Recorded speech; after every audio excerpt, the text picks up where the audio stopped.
We're going to show you how to remove the command unit, radio, CD player, navigation from Mercedes GLA250 2015, which is similar to the other years. The tools that you need is this yellow dashboard removal tool, and then plus this hook, which you can buy from Mercedes dealer, and the size T20 Torx screwdriver. The first step, you need to remove the air conditioning vent on the passenger side and driver side. You insert your hook in the bottom of the vent, and there is a hole in there. You put the hook inside the hole, and then you lift up the air conditioning vent with this dashboard removal tool. Basically, you push it a little bit forward, and then you pull it really hard with the hook. They are a little bit tight where the clips are.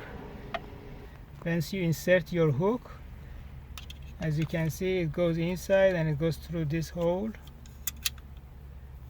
and then it grabs the air conditioning vent. Then you can pull it really hard forward and it comes up. And you do the same thing on the driver's side. You insert your hook in there, and then you pull it really hard. These are already, everything is loose. You just have to pull them hard because they're so tight to remove. And the same thing.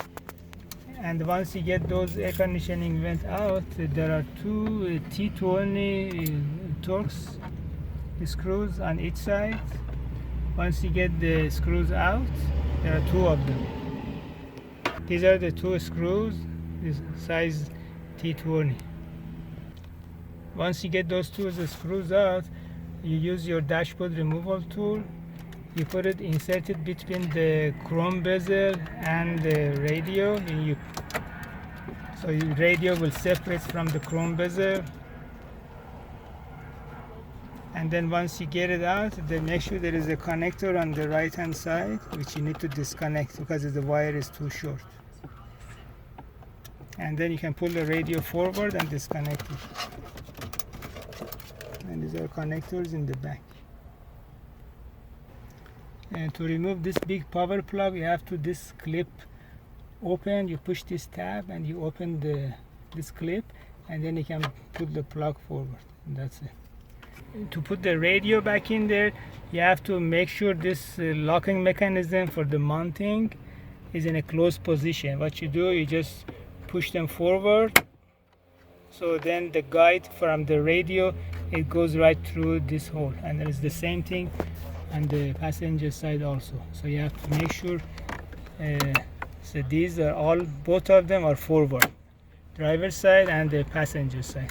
And then you can insert the radio back into the cavity.